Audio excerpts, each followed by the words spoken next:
1% of dudes rapping, they ain't nice as me. 98% ain't live the same type of life as me. The judge gave me life and then they sent me where the life is be. That level 4 with depth and vice, the type of stuff they like to see.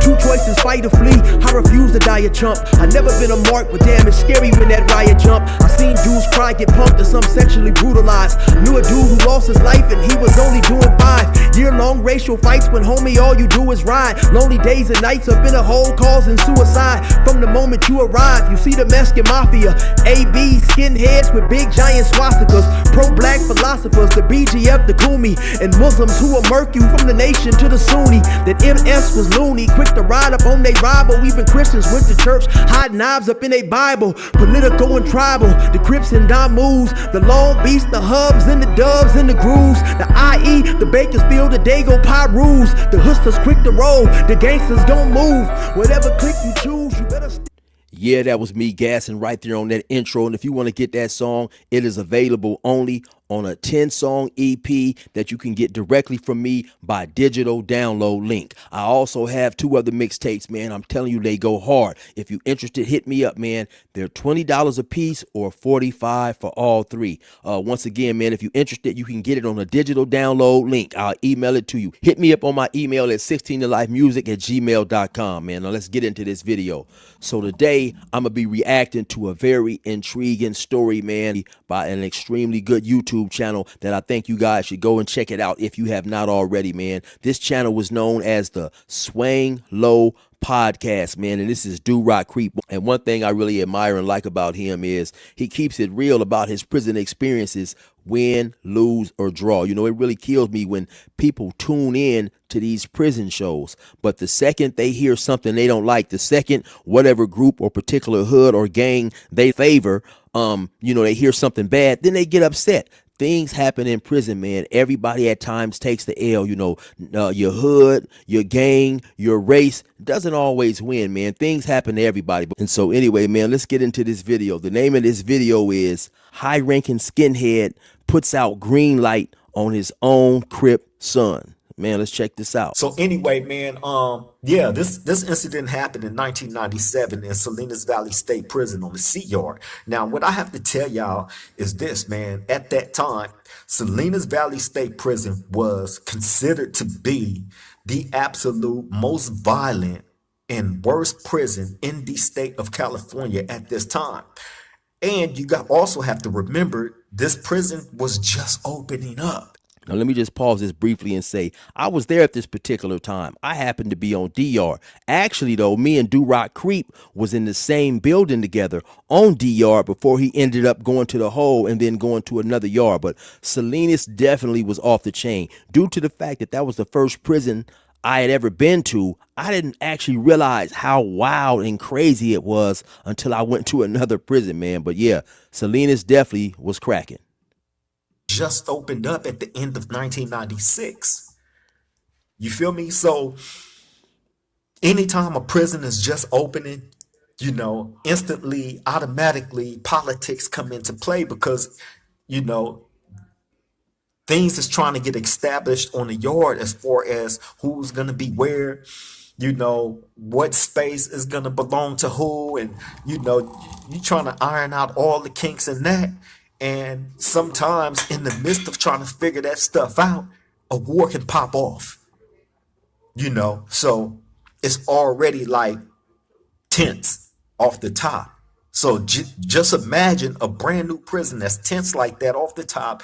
It's constant riot after riot. Hey, man, y'all can do y'all research on this. Go back and check about all the riots that was taking place in Salinas Valley State Prison in the year of 1996 and 1997. You know, with the blacks and whites, with the blacks and Southern Hispanics, you know, it was always something. And then when it wasn't with one of these different ethnicity groups, then, you know, it's always internal stuff going on. You feel me? So anyway. And on the particular yard that I was on, D yard, it was a few riots there, I believe, after I left, right? But initially, since the yard had just opened up, what I did see a whole lot of is what people call cleaning up their backyards. People coming there checking paperwork and stabbing their homies and stuff who had done things on other yards, right?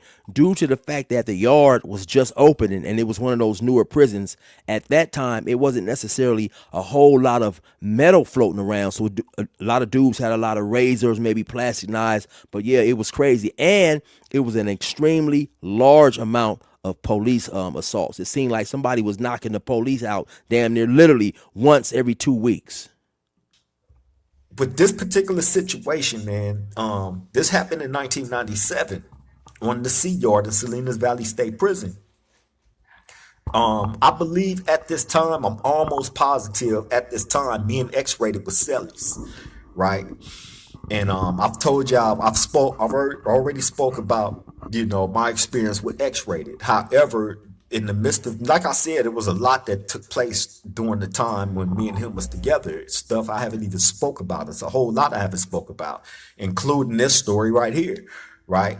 So anyway, I believe me and him was still cellies at this time when this incident took place. But one of his homeboys had just got to the prison, who happened to be a white Crip. He was white, right?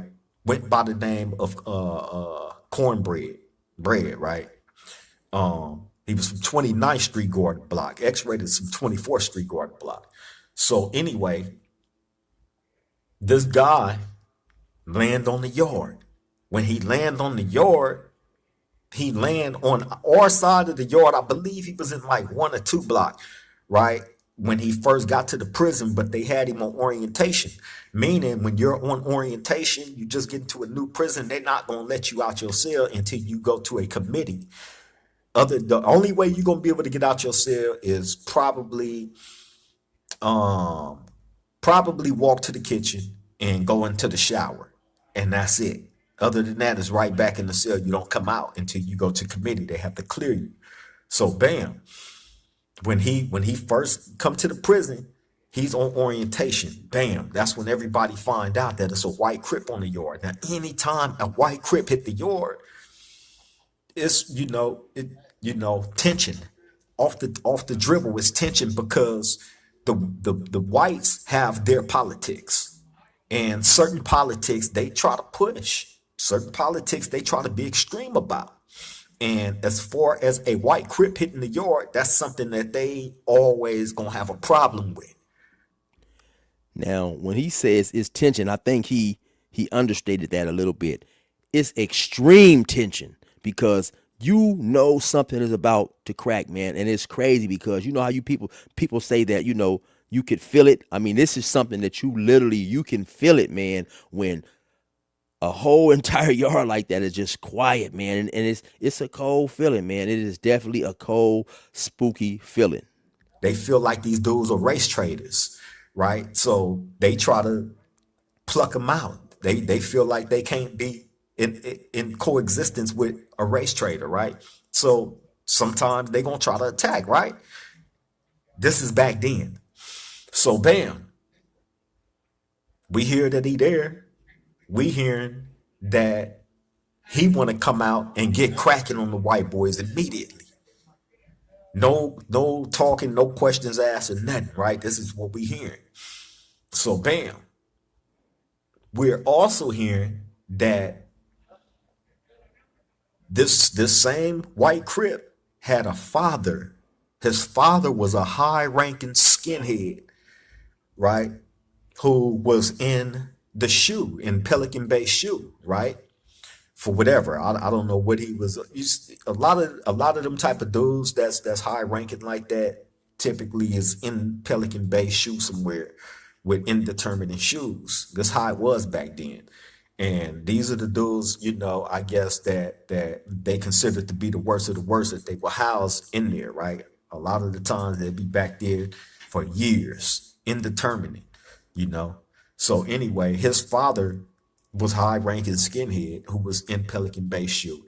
I guess he had when this guy, the son, was in the shoe, the father was telling him that he had to denounce being a Crip, or that he was gonna put the green light on his head. Any main line he hit, right? And he meant that. The son refused to denounce being a Crip. So every time he got out the shoe or out the hole, because he stayed in the shoe, stayed in the hole. Every time he got out and he hit a main line, he come out and he get off immediately. So Now imagine that real quick, man. His father is so dedicated to what he believes and represents. He put a green light out on his own son. Now, of course, I disagree with that, right? But you have to respect his dedication, as well as you have to respect the dedication of his son, the Crip, refusing to denounce what he believed in, right? But that's extremely deep. Now, his father's a high ranking skinhead. You know, being in this gang stuff, man, your name and your reputation is pretty much the most important thing to you, right? So his father is stuck in his beliefs because he's like, okay, man, I'm sticking to the code, son or not. If this dude is a white dude who wants to hang with the blacks, get him, basically. And then let's look into it a little deeper. The humiliation this dude is bringing on me, man. I've done so much, I've put in so much work. I've gave my blood, sweat, and tears to reach the ranking that I have reached, only to have my son hit the pen and run with the Crips. No, man, I'm not going out like that, man. Son or not, man, this dude gonna get with the program or I'ma issue a green light. So that's deep. That's extremely deep. when he hit our yard, this is what he's talking about doing. So bam, they ended up taking him and moving him to the other side of the yard. Same yard. I told y'all how a 180 design level 4 maximum security prison is built, right? It's a pit. It's a circle. You feel me? And within that circle, just imagine a brick wall going straight down the middle of that circle, right? So it's split. It's two sides. You feel me? One side to have 4 buildings on it, and then the other side to have 4 buildings on it. You know. So anyway, when they moved him, they moved him to the other side of the wall, to the other side of the yard. So bam, now when he get over there, he's pretty much telling the Crips over there the same, that he wanted to come out and get off. You know, I guess he didn't want to be a sitting duck, which makes sense. You know, if you feel like you're gonna be a target and you know that your father, his own father, is the one that got all these skinheads, you know, trying to take his life. His own father actually put that green light on his own son. So any main line that he hit, that he was going to, they was trying to take his life from him because he was a white Crip. Now, I'm just sitting here wondering a whole bunch of stuff, man. What's the dynamics like? Say both these dudes get out, the son and the pops, and they go home, man.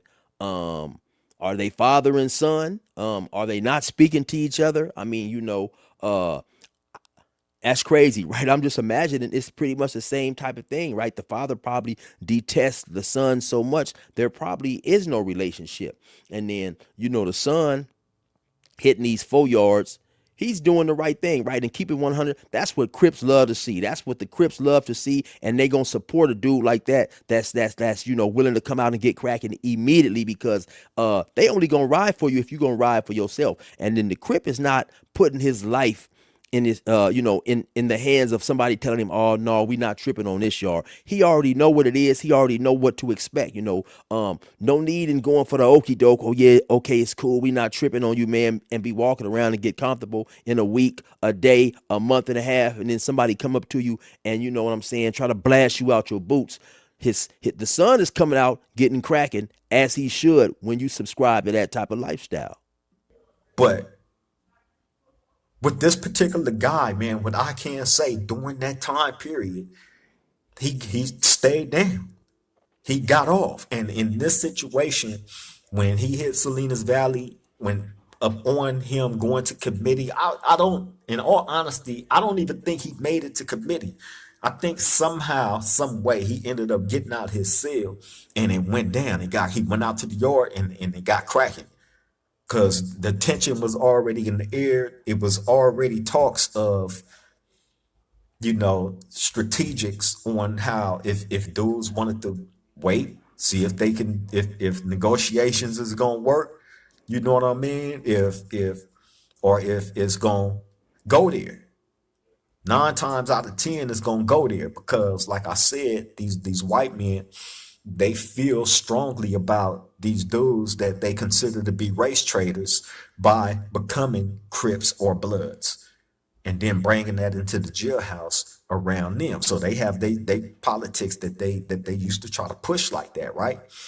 However, we never go for it because if you become part of our structure, you become part of our structure.